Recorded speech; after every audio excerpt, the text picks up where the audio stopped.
Desperation finally breaks her. She crumples forward, weakened fingers clawing uselessly at the frost-bitten soil that will soon become her grave. I can't. I just can't. A violent cough steals what little air remains in her lungs. Her breath shudders, torn apart by sickness, while her cruel guardian stands back and watches, unmoved, content to let the cold finish its work. Then, without warning, a figure from the Broken Mesa Guard steps into view, his sharp eyes catching something unspoken in hers. He reaches down and takes the shovel from her trembling hands. What was once a sealed fate fractures in an instant. What follows will remake her entire existence. Welcome, my friend. I am Arthur Blackwood, your guide through forgotten frontier tales. Before we go further, take a moment to subscribe and leave a comment telling me where you're listening from. My thanks to you all. May this story stay with you. Hold tight. The relentless coughing that racked Lila Crowford's frail body was never a cry for mercy in Malric Boone's eyes. To him, it was an irritation, proof of wasted obligation. He did not see a young woman battered by loss and illness. He saw a burden, a useless tally on a failing ledger, a mouth that consumed more than it returned.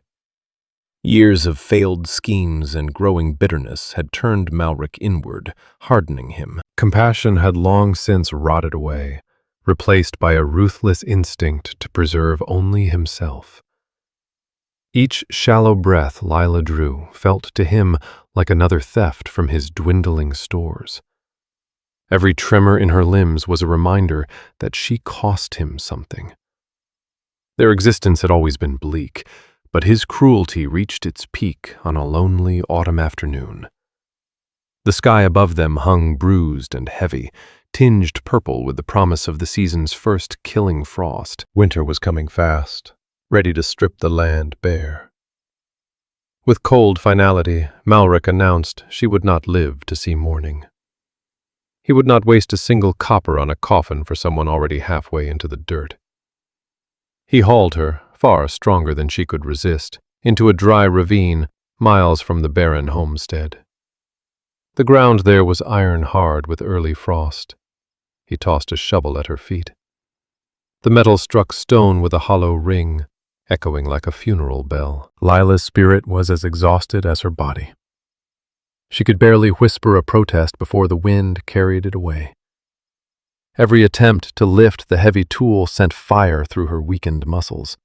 Her hands, cracked and scarred from endless labor, shook violently as she reached down. The man who had sworn to Beth and Sylvan Crowford that he would protect their daughter stood watching. His figure cut sharp against the fading light. His face held nothing, no regret, no hesitation, only the detached stare of someone already finished with her. He offered no comfort, no mercy. This was to be her final task, to dig her own grave beneath an indifferent western sky, a final stripping of dignity. And yet, even here, something refused to die.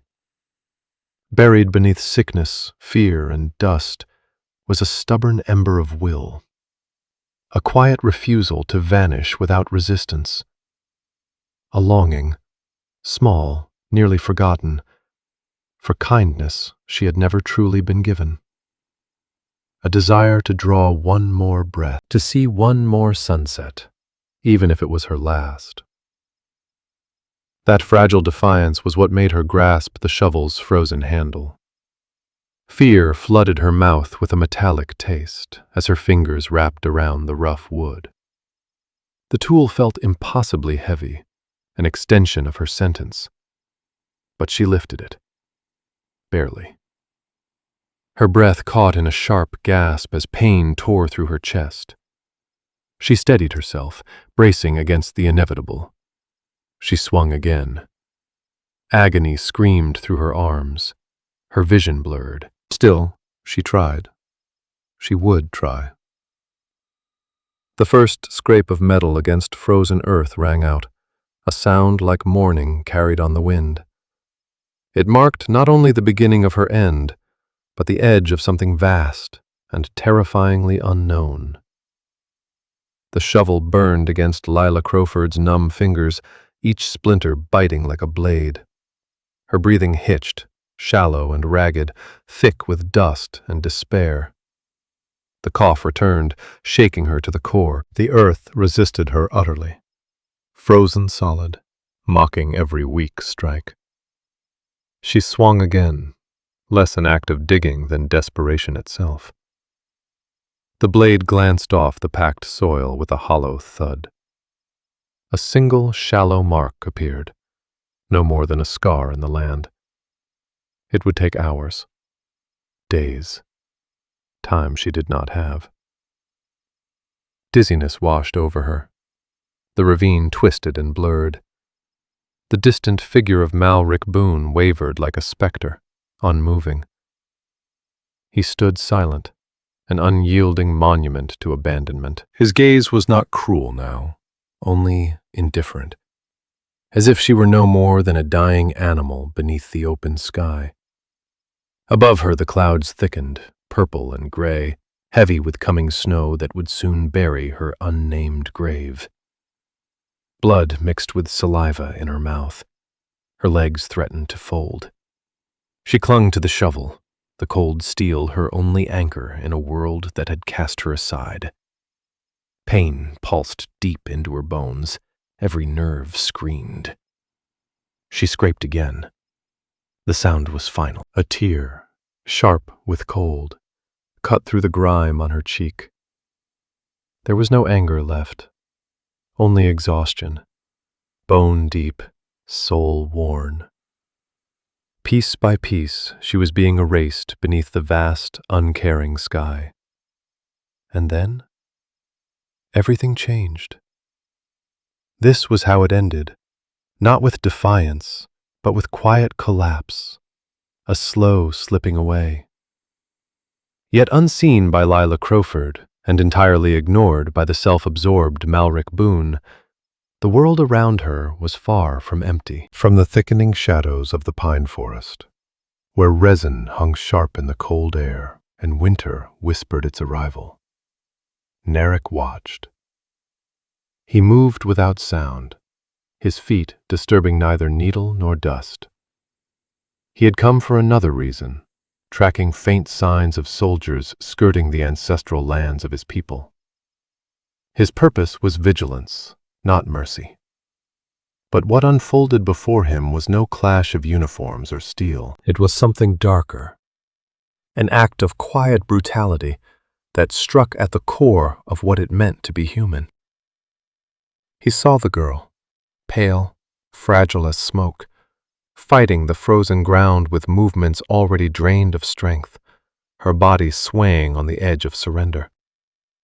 The man looming above her stood solid and unmoving, less a man than a scavenger waiting for the last breath.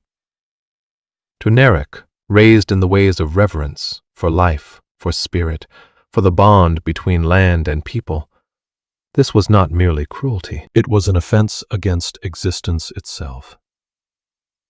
Forcing a dying soul to dig her own grave, casting her aside with such indifference, was a violation of the land as much as the body.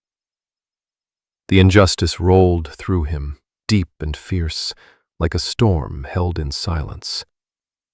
This was not a private sin. It was a wound carved into the world. His eyes, usually calm and observant, ignited with a restrained fire. Narek stepped from the trees without a shout, without a threat. Only the heavy, grounding presence of judgment finally arriving. His approach was smooth, almost unreal, as though the forest itself released him. Malric Boone turned at the sound, courage draining from him the instant he saw who stood there. His breath faltered. The stories he told himself, of necessity, of survival, collapsed. In the tall, unyielding figure of the Apache warrior, he saw more than a man. He saw every failure he had buried. every choice he had justified. A living mirror of his own rot. Narek spoke nothing. His gaze alone carried weight. Of generations, of laws older than towns and paper justice. He walked past Boone and toward Lila Crowford, who had collapsed over the shovel, her strength spent. Her eyes followed him in fear and disbelief, seeing not rescue, but another unknown end. Yet his movements were gentle. He knelt, his calloused hand closing over the shovel's handle, dark against her dirt-streaked glove. He eased it from her grasp. That single act shifted the balance of her world. Then he looked back at Malric Boone. The silence between them carried finality. Boone staggered backward, a broken sound escaping his throat. Whatever bravado he had left dissolved. He turned and fled blindly into the dark, tripping over his own fear, vanishing among the trees. The shovel remained in Narek's hand, a quiet marker of a life diverted from death.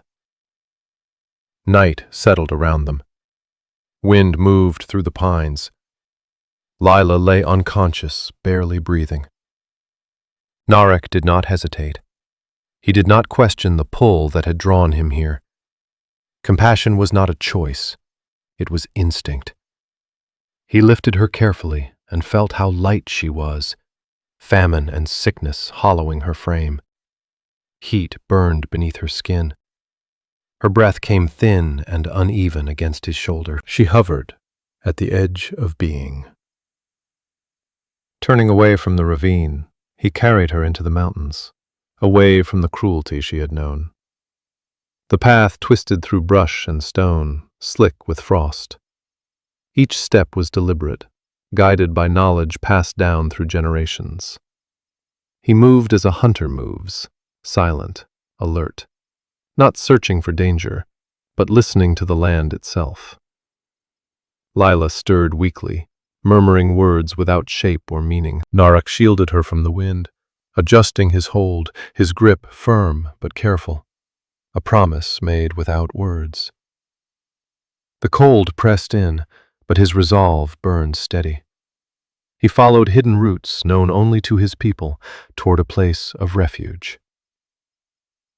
Hours later, as the sky began to pale with early dawn, he reached a narrow canyon.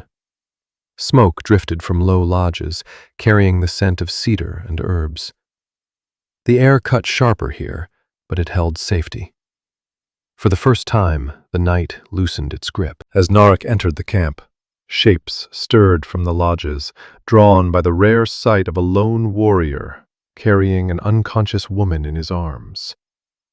Murmurs spread through the waking settlement, low, cautious whispers edged with disbelief. A white woman within their hidden refuge was no small matter.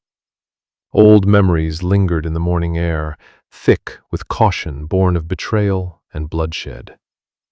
From among the broken mesa folk, one figure stepped forward, and the others instinctively moved aside. Ione, the camp's curandera, emerged without haste. Age had etched its story across her face. At 64, her skin bore deep lines carved by sun and wind, each one a testament to endurance and hard-earned wisdom. Her eyes, though ancient, were sharp and unwavering, cutting past appearances to the truth beneath. She spoke with no raised voice, yet authority followed her like a shadow. Quiet, unquestioned, rooted in understanding. She stopped before Narek, then lowered her gaze to the frail figure in his arms. The fever-flushed skin, the shallow rise and fall of Lila Crowford's chest, the dirt, the fear, the sickness clinging to her like a second skin. To Ione, none of that woman's color mattered. She did not see an outsider. She saw a child standing at the edge of death. She recognized the fragile thread of life straining against the pull of the dark. Hands bent by years of work and ritual had guided countless souls through birth and dying alike. She had mixed remedies from root and bark, sat through long nights of vigil, watched more lives begin and end than any nearby town ever would. Without a word, Ione turned and motioned for Narek to follow. Her lodge was small and circular, heavy with the scent of drying herbs and the quiet hum of old prayers woven into its walls. Unease still lingered outside among the broken mesa kin, but her presence steadied them. If Ione had chosen this path, it was not without reason.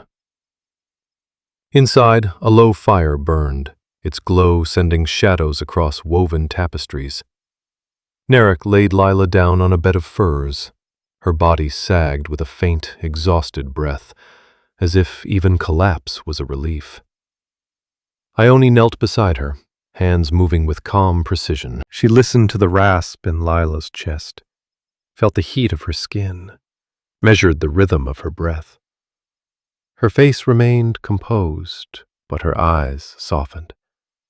She knew this sickness. It was the same illness that haunted the white settlements, creeping silently from lung to lung. It was no passing chill. It was deep, stubborn, and dangerous. Her voice came low and steady as she spoke to Narek, giving instructions shaped by urgency and old knowledge alike. He listened without interruption, understanding the weight of her words. This healing would not be quick. The battle ahead was not only against infection, but against the weariness carved into Lila's spirit by cruelty and neglect. Among his people, healing meant more than mending flesh.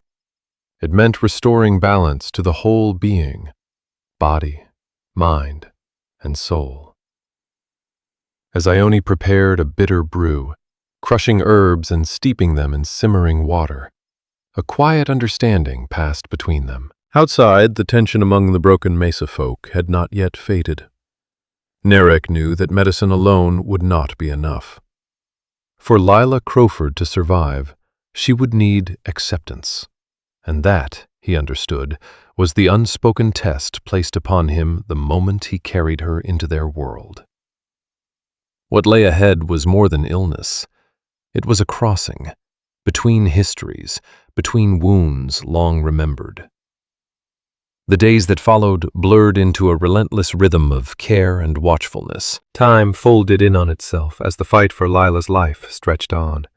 Ione, with Narek beside her as a silent apprentice, shaped the slow course of recovery. The lodge became a place of warmth and resolve. Lila drifted in and out of awareness, caught between fevered darkness and fleeting clarity. She felt the cool touch of Ione's hand on her brow. The bitterness of herbal drafts eased between her lips. The steady presence of Narek, tending the fire, lifting broth to her mouth, anchoring her when the world threatened to slip away. Soft voices murmured beyond the lodge walls, unfamiliar yet oddly calming. Each day became a vigil. Ione worked with deliberate care, every herb chosen with purpose, every ritual carried out with knowledge older than any written medicine. Narek, once guided by bow and trail, learned patience of another kind. How to moisten cracked lips, how to sense a shifting fever, how to wait. He watched Ione, absorbing not just her skill, but the compassion guiding her hands. The illness fought back fiercely. There were nights when Lila's breath grew so faint and her skin so pale that even Ione's steady calm wavered, and fear tightened Narek's chest. Yet dawn after dawn, something in Lila Crowford refused to give way. Slowly, almost unnoticed at first, the tide began to turn. The cough loosened, breath deepened. The fever withdrew, leaving her drained but present. And when she finally opened her eyes fully, meeting the faces above her, confusion tangled with a quiet, overwhelming gratitude. She took in Ione's calm, knowing eyes and Narek's steady, watchful presence. The bitterness of the medicines, the warmth of nourishing broths, the quiet certainty that she was never left alone. These were the thin but unbreakable threads that drew her back from the brink. Lila Crowford was no longer a burden cast aside. She was someone worth fighting for, worth tending, worth keeping alive. The deep weariness that had hollowed her spirit, the unseen wounds carved by Malric Boone's cruelty, slowly began to close beneath their wordless care. At first, her voice returned as little more than a breathy whisper. Then it strengthened. She asked questions. She listened. She tried to understand this strange, unfamiliar world that had taken her in when the old one had discarded her. As her strength grew, a rhythm settled into her days. She began to notice the quiet life of the camp, the shared work, the unspoken cooperation. Children from the Broken Mesa kin, timid at first, lingered near the lodge, peering inside until curiosity overcame fear. They brought her small offerings, a smooth river stone, a bright feather caught in the brush. In return, she helped where she could. With hands still weak, she folded furs, rinsed gourds, gathered plants Ione pointed out. In these small, ordinary acts, her place began to take shape, not merely as someone being healed, but as someone contributing. The lingering suspicion among some of the Broken Mesa folk softened. They watched her persistence, her quiet effort, and recognized the shared language of labor. She was no longer just the white woman carried in from the canyon. She was Lila, the one who had returned from the edge. One afternoon, while sorting bundles of drying roots, Lila reached for a knotted reddish cluster, fingers closing around it with recognition. "That's sarsaparilla," she said softly, her voice still rough but clear. "My mother used it for fever tea." Ione paused, her eyes lifting with faint surprise. "You know this root?" she asked. Lila nodded, suddenly shy. "My parents were apothecaries in St. Louis before we came west. I worked in their shop."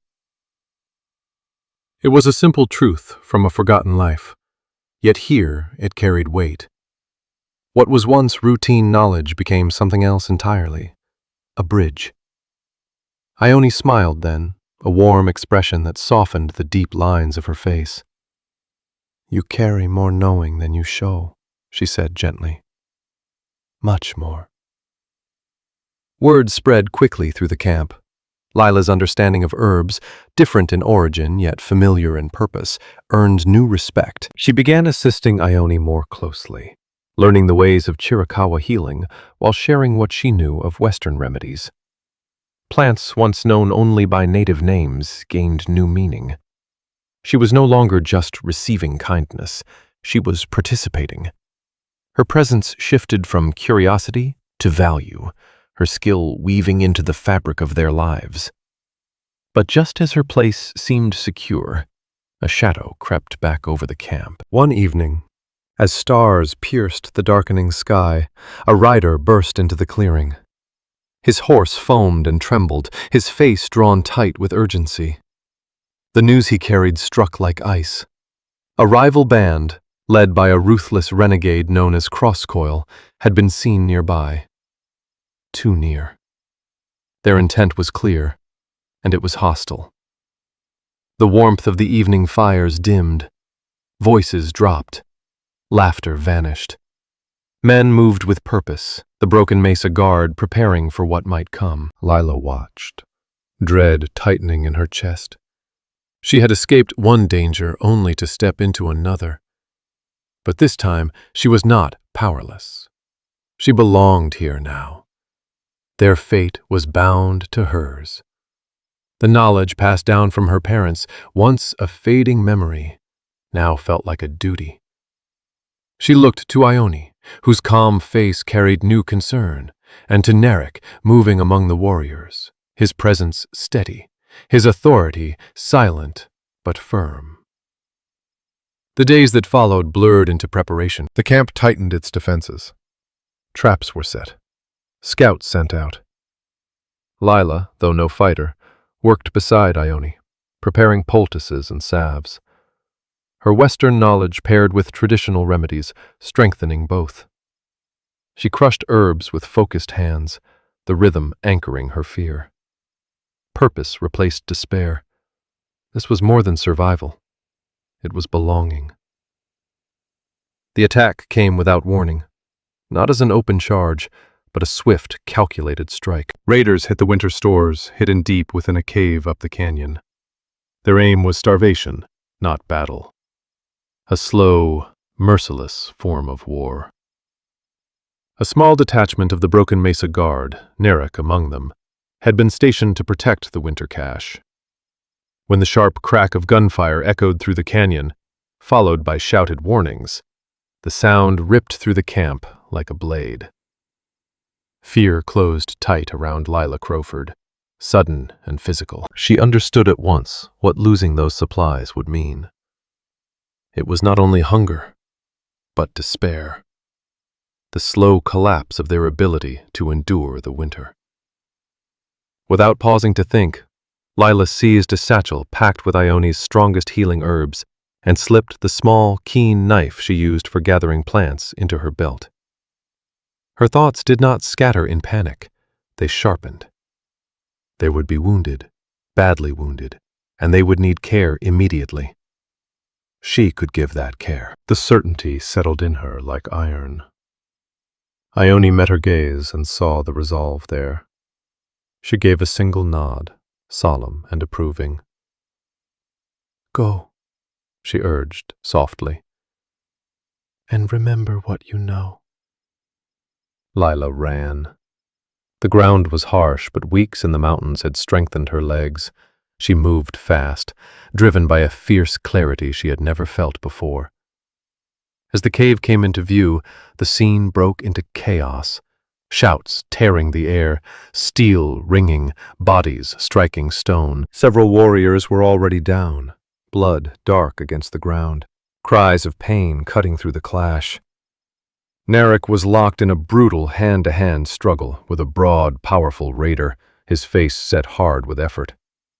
The canyon stank of blood and burned powder. Lila did not hesitate. She dropped among the fallen, her hands steady, her training taking over. She pressed cloth to wounds, slowed bleeding, forced prepared herbs between cracked lips. Her movements were swift and exact, untouched by the terror surrounding her. As she worked beside a warrior, gripping a deep gash in his arm, a heavy impact sounded nearby. Narek fell hard, struck from behind. The raider advanced, grinning, lifting his tomahawk for the kill. Without thought, Lila moved. She stepped directly into the path of violence, a sudden flash of motion. The raider faltered, just for a heartbeat. It was enough.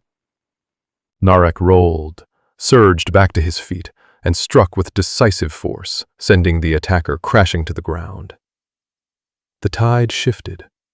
Galvanized by Lila's fearless act, the remaining warriors pressed harder, driving the attackers back until the canyon fell into sudden, stunned quiet. In the aftermath, as the wounded were gathered and treated, a grim discovery surfaced. Among the fallen ash riders, one man clutched a finely carved wooden totem, a serpent devouring its own tail, the unmistakable mark of Crosscoil's band. Beneath his torn, blood-soaked tunic lay a weathered leather pouch. Inside, alongside a few tarnished coins, was a rough map. It did not show the mountains. It marked the very ranch Lila had fled, the barren homestead, and scrawled faintly on the back was a single damning name: Malric Boone. The raid had not been chance. It had been arranged. A betrayal carried forward from the life Lila thought she had escaped. Boone had traded knowledge for favor or profit. The truth settled heavily over them all. The man who forced her to dig her own grave had now tried to starve those who saved her. Yet the wounded came first. As Lila continued binding injuries and offering comfort, a profound silence spread among the warriors. They watched her, not with suspicion now, but something deeper. Narek, his own wounds shallow, stood nearby, eyes unreadable. But something within him had shifted. The rescued girl, the outsider, had become essential to their survival. An older warrior, his face marked by years of battle, slowly rose.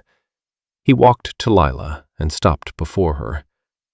Without a word, he bowed his head in a gesture of deep respect. Others followed. The acknowledgement stunned her.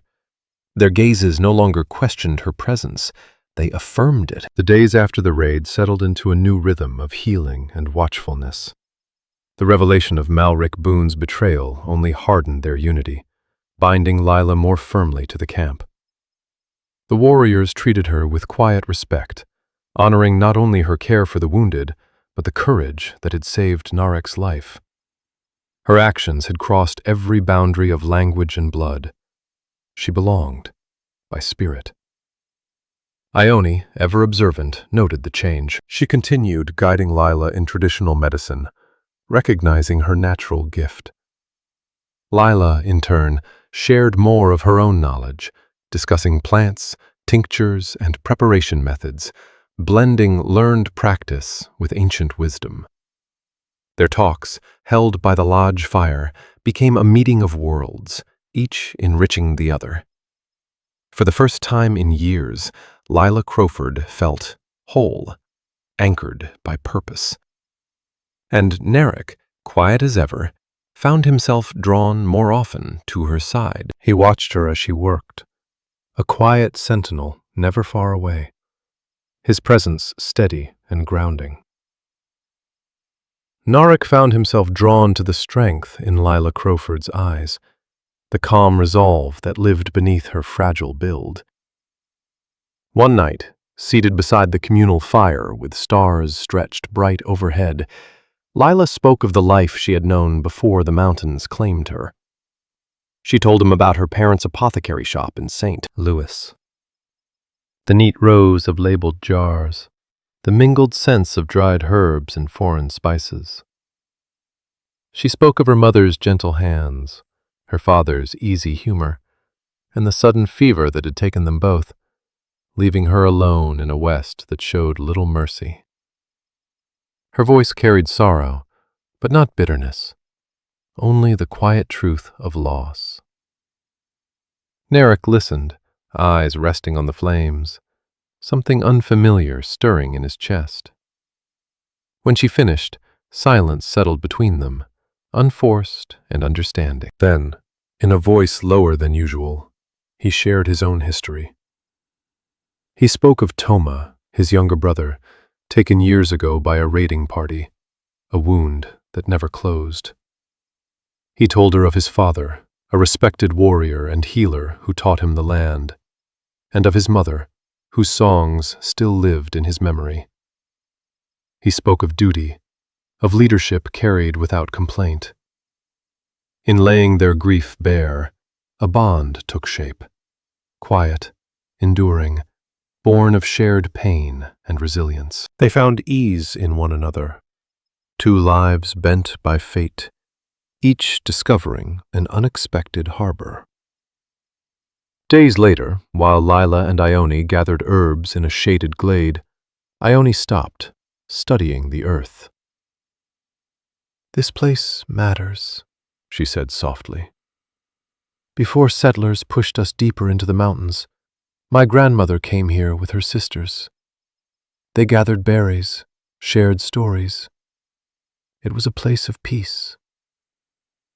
She knelt beside a gnarled stump. "My grandmother once spoke of a young white woman who came seeking knowledge, not to take, but to learn. She had healing hands, much like yours." A memory stirred in Lila. Her mother had once spoken of a summer on the frontier, learning from a mountain woman who changed the way she understood medicine. She remembered a rare berry, one that grew only in this soil. And there it was, at their feet. The truth settled with quiet clarity. Ione's grandmother had taught Lila's mother. Two families, divided by culture and time, bound by the same ancient knowledge of healing. Their lives had been entwined long before Lila ever drew breath. The peace did not last. One evening, as the sun bled behind jagged peaks, a scout stumbled into camp, wild-eyed and gasping. His message tore through the calm. A larger war party, kin to Crosscoal's band but far stronger, was moving toward the canyon. Their aim was annihilation. Fear swept the camp, followed by grim resolve. This was not a skirmish. This was a fight for survival. The fire that once held laughter now cast long, uneasy shadows. Lila felt terror grip her, but beneath it burned something fiercer. Protection. This was her home now. These were her people. Narek moved with sharp purpose, issuing orders, the broken mesa guard falling into formation. Weapons were readied. Ione gathered the broken mesa kin, guiding them to safety with calm authority. Lila, heart pounding, prepared bandages and salves, her skill no longer gentle, but essential. As dawn crept in with bruised light, the first signs of the enemy appeared. Scouts brought grim news. Their numbers were far greater than first believed, and they were moving fast. The canyon that had once offered shelter hardened into a fortress, its narrow approaches turned deadly by the resolve and ingenuity of those who called it home. Narek took position at a critical overlook, bow drawn tight, eyes sweeping the land below. Lila Crowford stayed near Ione at the rough infirmary, listening as the distant rumble of the oncoming force rolled closer, like thunder trapped between stone walls. When the assault broke, it came all at once. War cries ricocheted through the canyon as rifle shots cracked and arrows hissed. The Ash Riders, drilled and merciless, surged forward with cold precision. Narek and the broken mesa guard met them head-on, turning the terrain into a weapon. Arrows fell, bullets screamed past rock, and the air burned with powder and fear. Lila forced her focus inward. Hands steady, she pressed wounds, eased pain, and whispered calm into shaking ears. In the storm of violence, she became a small, vital center of stillness. Then the fight shifted. Blocked at the front, the raiders split and began to climb. A sheer face, once thought impassable. Their aim was clear. Come in from above and strike the broken mesa kin where they hid. Narek saw it and felt the cold truth settle. There were too few fighters to counter the move without breaking the line. He turned to Lila, their eyes locking for a heartbeat that held everything. "You and Ione," he said urgently. "Take the others deeper into the hidden passages. I'll draw them off." He meant to face the climbers alone, an offering of time at the cost of himself. Rage flared in Lila, sharp and sudden. This was the man who had pulled her from her grave, who had given her a place to stand. She would not let him die for her. A hard thought cut through her fear. This force wasn't acting blind. Malric Boone, with his spite and greed, hadn't just sold the location of the smaller cache. He would have shared the canyon's veins and weaknesses. This wasn't a raid. It was a planned erasure, guided by intimate knowledge. Worse followed. The leader of the war party, Dark Talon, a name spoken with dread even among Apache bands, had been seen months earlier near Creed, conferring with Boone. The truth locked into place. A deeper conspiracy, long prepared. As Narek set himself to meet the climbers, a reckless plan formed in Lila's mind, dangerous, desperate, and final.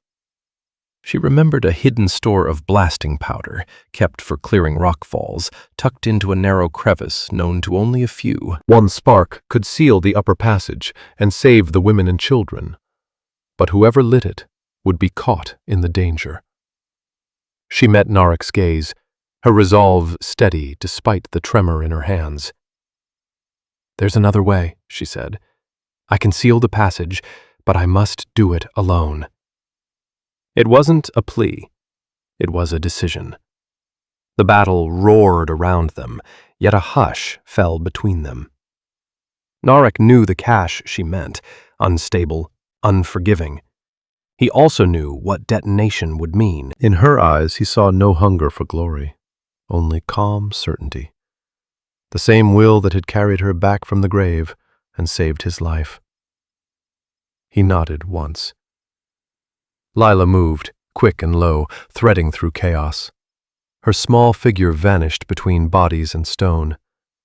Narek shouted her name, the sound swallowed by gunfire. She found the passage behind the spill of boulders, the emergency way. Weeks of learning the canyon's paths with Ione now guided her feet. Smoke thickened. Blood tainted the air. Her heart hammered, a fierce rhythm driving her on as she ran toward the place where one spark could decide everything. She reached the hidden passage and found the barrels of black powder stacked carefully to stay dry. The sharp bite of sulfur filled the tight space. Her hands shook, but she worked with practiced speed. From stories her father, Lila Crowford, once told about blasting rock near Creed, she understood enough to know what had to be done. She pulled free a long fuse, a slow-burning cord left nearby, its coarse fibers scraping her palms. The shouts of the Ash Riders were close now, their confident cries rolling down the stone corridor. They were nearly on her. There was no time for care or caution. She fed the fuse into the nearest barrel, her thoughts steady, her resolve set. As she searched for a match, sweat slicking her fingers, a sudden flash filled the mouth of the passage. It was not a raider. It was Malric Boone. His face twisted in a sneer, eyes burning with fear and spite, a torch blazing in his hand. "You won't ruin this for me," he rasped, voice raw with desperate rage. He had followed her, terrified she would undo his bargain, determined to finish what he began and secure his alliance with blood. He lunged, torch raised to strike her down before she could light the fuse. At that instant, Narek burst into the passage, having fought through the line to reach her. He moved like a force of nature, unwilling to let her face this alone. He saw Boone, the torch, the powder, and Lila Crowford. With a roar that shook the stone, Narek slammed into Boone. The torch spun free, arcing through the air in a trail of fire. Lila reacted without thinking. She caught the burning torch, the heat scorching her skin, and drove the flame into the fuse. Light exploded. A thunderous roar tore through the canyon, and then everything went dark. For a suspended moment, she felt nothing. No sound, no sight. Just silence between life and death. Stone crashed down, sealing the narrow passage forever. When awareness returned, pain spread through her body like slow fire. She was alive, shaken, broken, but alive. Smoke and scorched earth hung heavy as she pushed herself upright. Her ears rang, her vision swam, and then she saw Narek. He lay slumped against a rock, unconscious, blood pouring from a deep gash in his head. Malric Boone was nowhere to be seen. The blast had been exact. The passage was sealed, cutting off the flanking route, and the shock had triggered rockfalls across the canyon floor, throwing the Ash Riders into chaos. Outside, the battle shifted, not finished, but turning. The broken mesa guard, emboldened by the blast and the confusion it caused, surged forward. Before long, the raiders' will broke, and they began to retreat in disarray. Then came the final turn. Dark Talon, the feared leader of the war party, found himself cornered. Narek, wounded but standing, faced him in silence. There was no need for more blood. Dark Talon, bound by his own code, saw the devastation and the cost already paid. He lowered his weapon, not in surrender, but in acknowledgement. With a brief nod, he spoke to his men, ordering a withdrawal. This was not defeat by force, but by recognition. He turned and vanished into the fading light, leaving behind a people scarred, but unbroken. As calm slowly returned, Lila realized that in the chaos of fire and falling stone, Malric Boone had disappeared. Gone into the vast, unforgiving west, a shadow unfinished. The canyon, wounded but standing, reclaimed its quiet.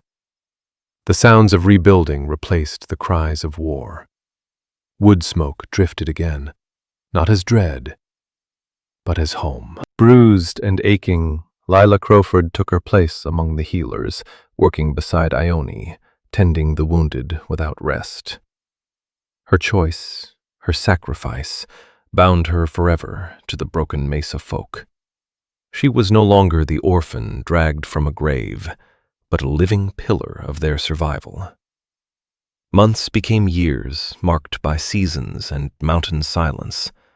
The raid lived on only in stories by firelight. The wound on Narek's head healed, leaving a thin scar, a mark he carried with quiet pride. A reminder of the day Lila saved his life. Their bond, forged in fire and shared resolve, deepened beyond words. Together they gathered herbs, hunted, and shared the still moments that shape a life rooted in land, loyalty, and each other. Lila Crowford found healing that reached far beyond her lungs. What mended her body also restored her spirit. The weight of her former life slowly loosened its grip, replaced by a future she had never once allowed herself to imagine. For the first time, she belonged. She was home.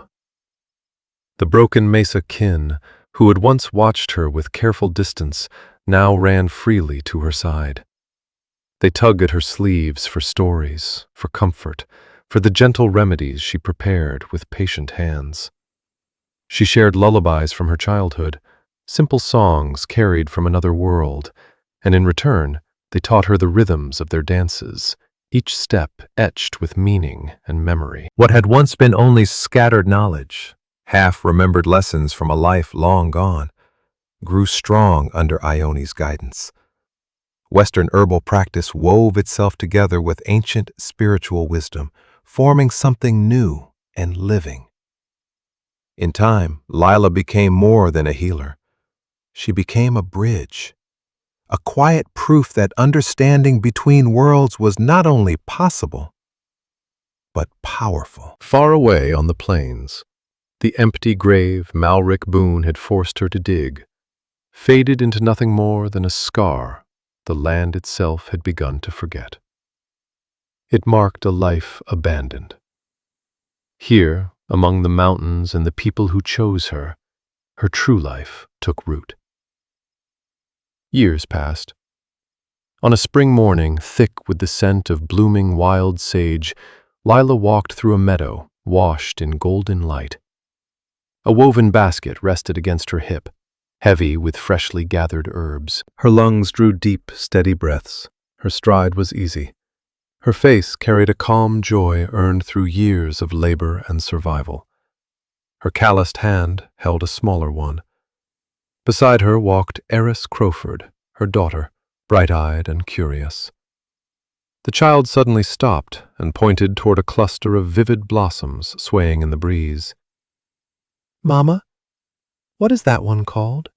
she asked, her voice light with wonder. Lila smiled, a deep, unshakable peace glowing through her. "That one, my love," she said softly. is called the Apache rose. It grows where the earth has been wounded and still finds the strength to bloom even stronger. They continued on until Lila paused. Something near a moss-covered stone caught her eye. Half buried beneath it lay a small leather pouch, aged and weathered by time. She knelt, brushing away the dirt, and gently lifted it free.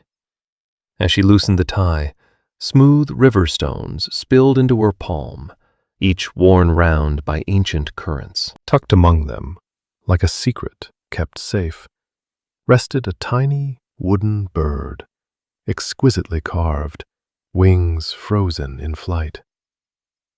Lila's breath stilled. This was no ordinary medicine pouch. It belonged to Toma, the long-lost younger brother of Narek, the one mourned for decades.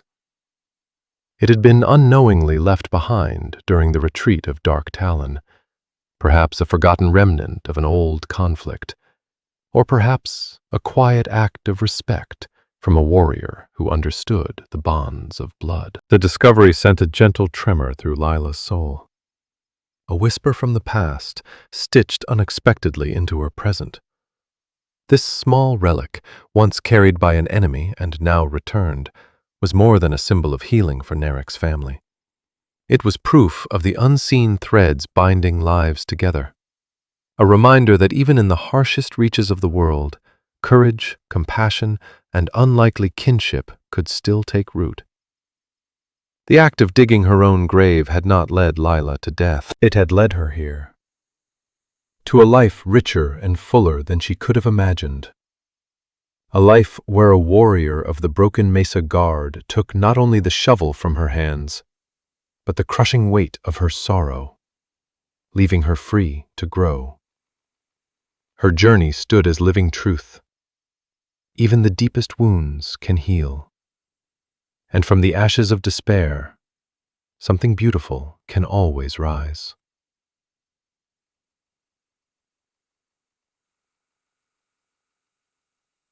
Did this journey move you?